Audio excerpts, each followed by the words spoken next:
Good morning, students. Welcome to online class. Now we're going to discuss about chapter 4, human digestive system. Topic: process of nutrition. Process of nutrition. Nutrition அப்படின்னா ஊட்டச்சத்து. நம்ம சாப்பிட்ற சாப்பாட்டிலேருந்து எப்படி நமக்கு ஊட்டச்சத்து கிடைக்குது அதை பற்றி தான் நம்ம இப்போ பார்க்க போகிறோம்.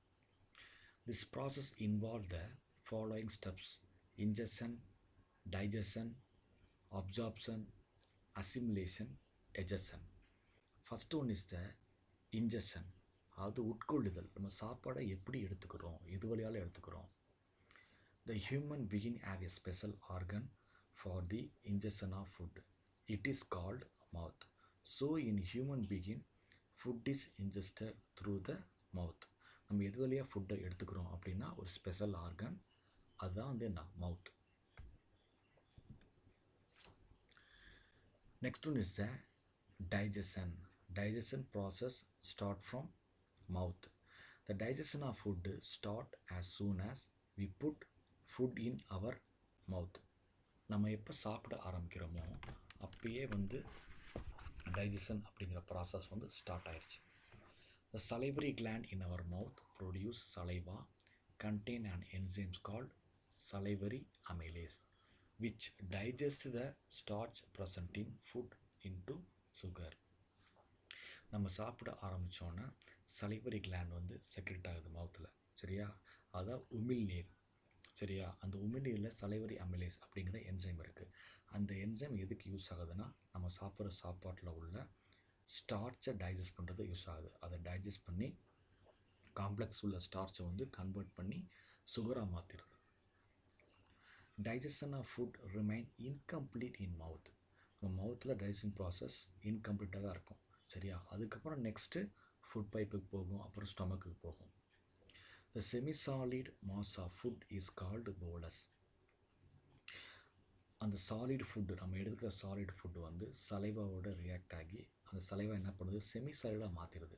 செமி சாலிட் அப்படின்னா ரொம்ப தண்ணியாகவும் இல்லாமல் ரொம்ப சாலிடாகவும் இல்லாமல் செமி சாலிட், அது கொலாய்டாக இருக்கும், கொலன்னு, சரியா? அதுக்கு பேர் என்ன சொல்கிறாங்கன்னா bolus. It is solved by tongue and goes down the food to the stomach, சரியா? அந்த போலஸாக மாறினதுக்கப்புறம் தான் என்ன பண்ணுவோம், ஈஸியாக நமக்கு அது வந்து உள்ளே போகும். சால்வ்னா விழுங்குறது, டங்கை யூஸ் பண்ணி தான் என்ன பண்ணுறோம், நம்ம அதை வந்து போலஸை நம்ம உள்ளே தள்ளுறோம். When the slightly digested food enter the food pipe, the wall of the food pipe start contraction and expansion movement. அதுக்கப்புறம் இந்த போலஸ் என்ன பண்ணுதுன்னா ஃபுட் பைப்புக்கு போகுது.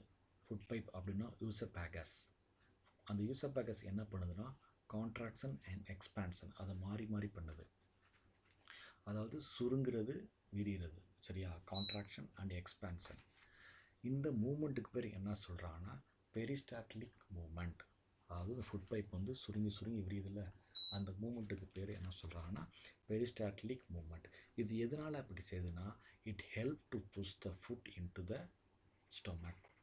ஃபுட் பைப்பில் உள்ள ஃபுட்டை வந்து என்ன பண்ணுது, ஸ்டொமக்குக்கு ட்ரான்ஸ்ஃபர் பண்ணுறதுக்காண்டி இது இந்த பெரிஸ்டால்டிக் மூமெண்ட்டை பண்ணுது. Next stomach. அதுக்கப்புறம் அந்த ஃபுட்டு ஸ்டொமக்குக்கு வந்துடுது. The food is churned in the stomach for above 3 hours. Churned அப்படின்னா என்ன சொல்கிறதுன்னா கடையிறது, சரியா?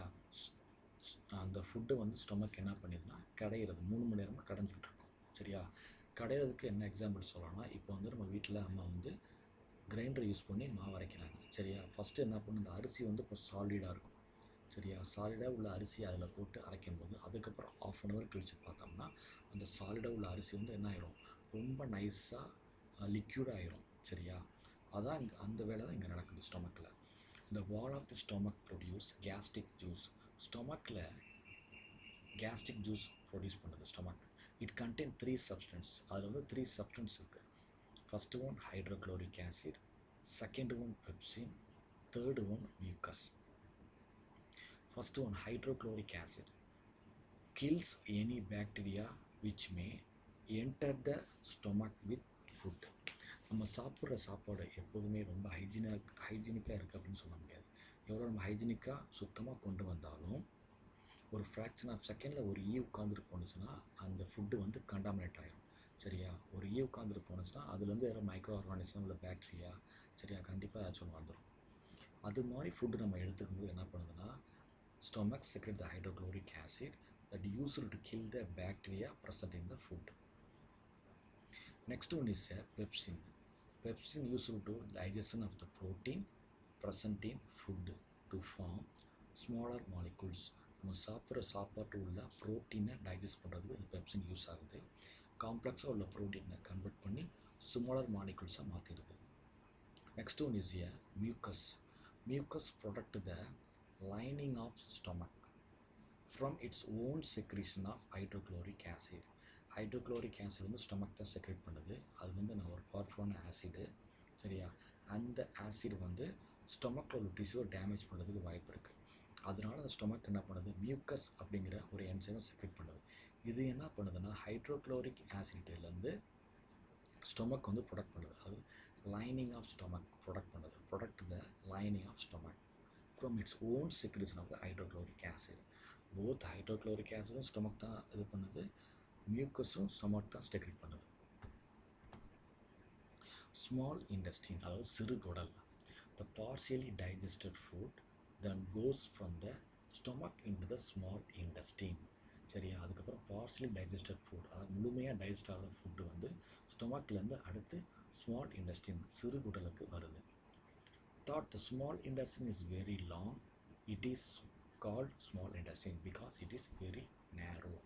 இந்த இமேஜை பாருங்கள், இதுதான் ஸ்மால் இன்டெஸ்டின். ஆனால் பார்க்குறதுக்கு வந்து அந்த இன்டெஸ்டின் வந்து ரொம்ப பெருசாக தெரியும்.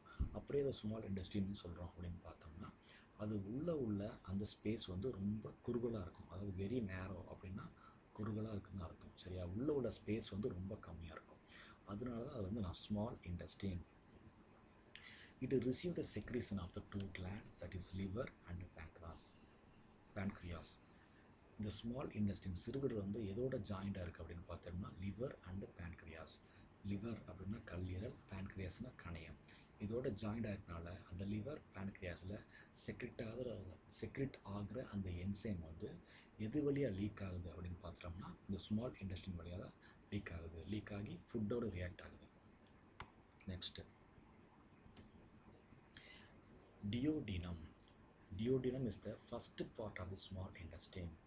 இதுதான் வந்து small intestine first part. Bile juice from gallbladder and pancreatic juice from pancreas mixes with the food. சரியா? bile juice from gallbladder அதாவது liver and pancreatic juice from the pancreas mixes with the food. Liver secrete bile play an important part in the digestion of the fat. Okay, லிவரில் secrete ஆகாத அந்த bile வந்து எதுக்கு use ஆகுதுன்னா ஃபுட்டில் உள்ள ஃபேட்டை டைஜஸ்ட் பண்ணுறதுக்கு யூஸ் ஆகுது. Pancreas secrete pancreatic juice. There are 2 type of enzyme. அது வந்துன்னா ட்ரைப்சின்.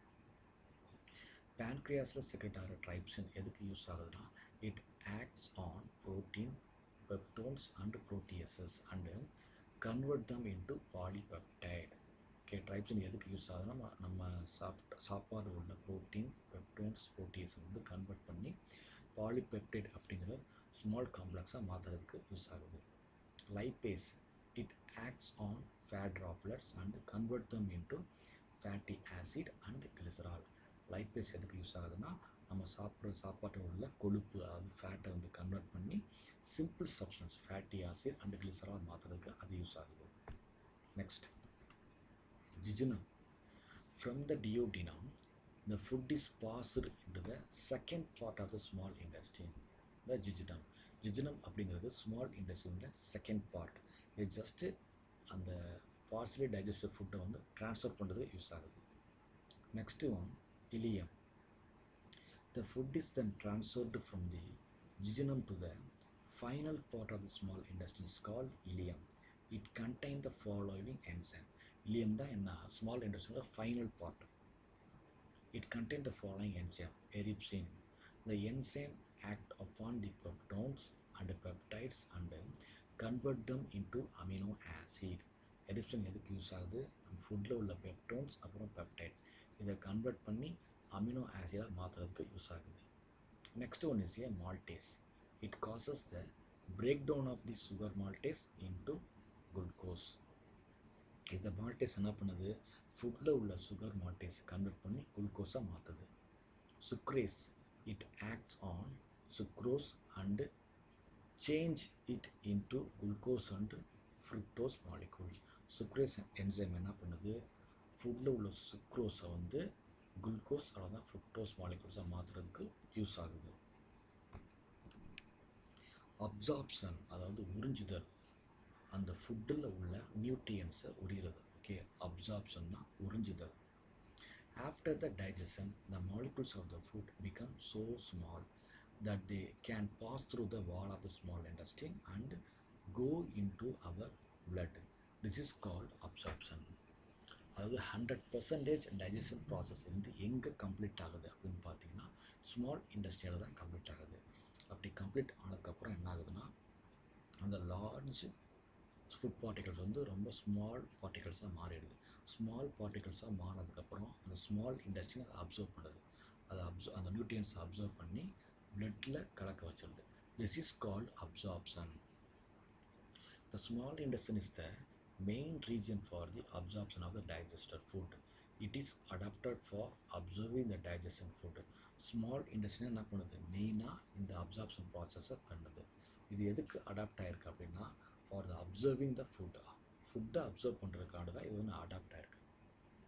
The inner surface of the small intestine has million of tiny finger-like projections called villi.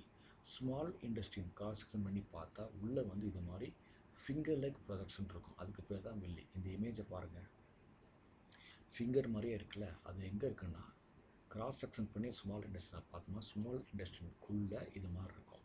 வில்லியன்ஸ் of tiny finger like projection called villi. The presence of villi gives the inner wall of the small intestine a very large surface area. Large surface area of small intestine help in the rapid absorption of the digested food. இந்த வில்லி வந்து small இண்டஸ்ட்ரிக்குள்ளே present ஆகிருக்கனால என்ன பண்ணுது, அந்த large surface ஏரியாவை cover பண்ணியிருக்கு. இந்த large surface ஏரியாவை cover பண்ணியிருக்கனால ரேப்பிடாக அப்சார்ப்ஷன் ப்ராசஸில் இறங்குது. Okay, rapidly absorption of the digested food. The digested food which is absorbed through the wall of the small intestine goes into our blood. அங்கே வில்லி observe பண்ணுற அந்த நியூட்ரியன்ஸ் அதுக்கப்புறம் என்ன ஆகுதுன்னா goes into the blood. Next assimilation. Assimilation அப்படின்னா ஜீரணம் செய்து கொள்ளுதல். நம்ம சாப்பிட்ற சாப்பாடு நமக்கு செரிச்சிருச்சுன்னு சொல்கிறோம்ல, அதான் அந்த ஜீரணம் செய்து கொள்ளுதல். நம்ம உடம்புல உள்ள செல்ஸ் வந்து அந்த எனர்ஜி ஃபுல்லாக எப்போ எடுத்துக்குதோ அப்போ தான் என்ன ஜீரணம் ஆயிடுச்சு அப்படின்னு அர்த்தம். The blood carries digested and dissolved food to all the parts of the body where it become assimilated as a part of the cell. Blood என்ன பண்ணுது, digested and dissolved ஃபுட்டை வந்து எடுத்துக்கிட்டு become assimilated as a part of the cell. அந்த energy எடுத்துக்கிச்சுன்னா அது வந்து assimilate பண்ணிடுச்சு அப்படின்னு அர்த்தம். This assimilated food is used by the body cell for obtaining energy as well as for growth and repair of the body. அந்த blood வந்து அந்த ஃபுட்டில் உள்ள எனர்ஜியை எடுத்துக்குது. எனர்ஜி எடுத்துக்கிட்டு எல்லா ஆக்டிவிட்டிக்கும் அது யூஸ் பண்ணுது. அப்புறம் என்ன, க்ரோத், மெயினாக க்ரோத், அப்புறம் ரிப்பேர் ஆஃப் தி பாடி. நம்ம உடம்புல ஏதாச்சும் ஒரு செல்லு டேமேஜ் ஆகிடுச்சு, நமக்கு அடிபட்டுருச்சு அப்படின்னா என்ன பண்ணுது, அது சீக்கிரம் மாறிடுது. அதுக்கு காரணம் இந்த எனர்ஜி தான். இந்த எனர்ஜியை யூஸ் பண்ணி தான் அதை ரிப்பேர் பண்ணுது. The energy is released by the oxidation of assimilated food in the cells during respiration. செல்ஸில் அந்த ஃபுட்டில் வந்து இருக்கிற நியூட்ரியன்ஸ் வந்து என்ன ஆகும், குளுக்கோஸாக ஸ்டோர் ஆகிருக்கும். சரியா, அந்த எனர்ஜி எப்படி ரிலீஸ் ஆகுது அப்படின்னு பார்த்தீங்கன்னா ரெஸ்பிரேஷன் அப்படிங்கிற ப்ராசஸ் தான் என்ன பண்ணுது, அந்த எனர்ஜி வந்து ரிலீஸ் பண்ணுது. The energy is released by the oxidation of assimilated food in the cells during respiration. நம்ம ரெஸ்பிரேஷன் ப்ராசஸ் பண்ணும்போது என்ன செய்வோம், ஆக்சிஜனை உள்ளே எடுக்கிறோம். அந்த ஆக்சிஜன் பிளட்டோட மிக்ஸ் ஆகுது. அந்த பிளட்டு வந்து ஆக்சிஜனை எல்லா செல்லுக்கும், சரியா, எவ்ரி செல்ஸ், எல்லா செல்ஸுக்கும் அந்த ஆக்சிஜனை கொண்டு போகுது. ஆக்சிஜன் அங்கே போய் ஏற்கனவே ஃபுட் மூலியமாக ஸ்டோர் ஆன அந்த குளுக்கோஸை பிரேக் பண்ணி எனர்ஜியை ரிலீஸ் பண்ணுது. சரியா, அந்த எனர்ஜி தான் நம்ம எல்லா ஆக்டிவிட்டிக்கும் யூஸ் பண்ணுறோம். ரன்னிங், ரீடிங், ஸ்லீப்பிங், சரியா? For all the activity we need energy. அந்த எனர்ஜி எப்படி கிடைக்குதுன்னா, இது ரிலீஸ் பண்ணுது அப்படின்னா ரெஸ்பிரேஷன் மூலிமா கிடைக்கிற அந்த ஆக்சிஜன் தான் என்ன பண்ணுது, அந்த ஸ்டோர்டு எனர்ஜியை ரிலீஸ் பண்ணுது. The digested food which is not used by our body immediately is stored in the liver in the form of carbohydrate called glycogen. நம்ம எடுத்துக்கிற சாப்பாட்டிலேருந்து எனர்ஜி வந்து நம்ம ஒரு நாளைக்கு சாப்பிட்றோம் அப்படின்னா அந்த சாப்பாட்டில் உள்ள எனர்ஜி வந்து கொஞ்சமாக தான் எடுத்துக்கணும். அந்த எனர்ஜி அன்னைக்கு ஆக்டிவிட்டிக்கு மீதி உள்ள எனர்ஜி எல்லாம் என்ன ஆகுதுன்னா கிளைக்கோஜனாக மாறி நம்ம லிவரில் ஸ்டோர் ஆகுது. லிவர்னு ஏற்கனவே சொன்னேன், கல்லீரல், சரியா? கிளைக்கோஜனாக மாறி லிவரில் ஸ்டோர் ஆகுது. The stored glycogens can be used as a source of energy by the body and when required. சரியா? அதான் வந்து சோர்ஸ் ஆஃப் எனர்ஜி. இந்த ஸ்டோர்டு எனர்ஜி என்ன பண்ணுதுன்னா எப்போ நமக்கு உடம்புல தேவைப்படுதோ, எனர்ஜி தேவைப்படுதோ அப்போ ரிலீஸ் ஆகும். நமக்கு எப்போ எனர்ஜி தேவைப்படுது அப்படின்னு பார்த்துட்டிங்கன்னா நம்ம என்னைக்கு சாப்பிடாம, சரியா, சாப்பிடாமல் இருக்கோமோ அது மாதிரி டைமில் லிவரில் ஸ்டோராக இருக்க அந்த கிளைக்கோஜன் குளுக்கோஸாக மாறி நமக்கு எனர்ஜி கொடுக்குது. ஓகே, சோர்ஸ் ஆஃப் எனர்ஜி அப்படின்னு பார்த்தா என்ன, கிளைக்கோஜன். அது எங்கே ஸ்டோர் ஆகிருக்குன்னா லிவரில் ஸ்டோர் ஆகிருக்கு.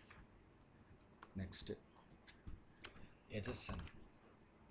A part of the food which we eat cannot be digested by our body. This undigested food cannot be absorbed in a small intestine. சரியா? Small இன்டெஸ்டினில் தேவையான nutrients எல்லாம் எடுத்ததுக்கப்புறம் மீதி உள்ள எல்லாமே என்ன, வேஸ்ட்டு ஃபுட், அதாவது அன்டைஜஸ்டட் ஃபுட், அதாவது அந்த வேஸ்ட்டு. அந்த அன்டைஜஸ்டட் ஃபுட்டை வந்து எங்கே பண்ணும், ஸ்மால் இன்டெஸ்டின்லேருந்து வைடர் டியூபான லார்ஜ் இன்டெஸ்டினுக்கு அதை ட்ரான்ஸ்ஃபர் பண்ணுறது. ஸ்மால் இன்டெஸ்டின்லேருந்து அந்த வேஸ்ட் வந்து லார்ஜ் இன்டெஸ்டினுக்கு வந்துடுது. The last part of the large intestine is called rectum stores this undigested food for some time. சரியா? அந்த லார்ஜ் இன்டெஸ்டினுக்கு போன அந்த ஃபுட்டு வேஸ்ட்டு ஃபுட்டு ரெக்டம் அப்படிங்கிற பார்ட்டில் வந்து ஸ்டோர் ஆகிருக்கு. சரியா? அது வந்து நான் டெம்பரரியாக ஸ்டோர் ஆகிருக்கும். அதுக்கப்புறமா டாய்லெட் போனதுக்கப்புறம் அந்த அன்டைஜஸ்டட் ஃபுட் வந்து ரிலீஸ் ஆகிடும். And then we go to the toilet, then this undigested food is passed out from our body through anus as fecus. Anus அப்படிங்கிற பார்ட் மூலிமா அந்த வேஸ்ட் வந்து வெளியில் வந்துடுது. The act of expelling the fecus is called digestion or defecation. இந்த undigested ஃபுட்டை வந்து remove பண்ணுற ப்ராசஸ், இதுக்கு பேர் என்னென்னா digestion or defecation. இப்போ நீங்கள் புக்கு பார்த்துட்டிங்கன்னா பேஜ் நம்பர் 60லேருந்து 62 வரைக்கும் இந்த ப்ராசஸ் ஆஃப் நியூட்ரியன்ஸ் கொடுத்துருக்காங்க. இதை நீங்கள் என்ன பண்ணிங்கன்னா இதில் உள்ள முக்கியமான கீவேர்ட்ஸ் வந்து மார்க் பண்ணி அதுக்கு நீங்கள் மீனிங் பார்த்து எழுதணும். ஃபார் எக்ஸாம்பிள் போலஸ், யூக்கபேகஸ், சரியா? அது மாதிரி முக்கியமான வேர்ட்ஸை நீங்கள் அண்டர்லைன் பண்ணி அதுக்குள்ளே மீனிங்கை நீங்கள் பார்க்கணும். I hope you understand my teaching. Thank you.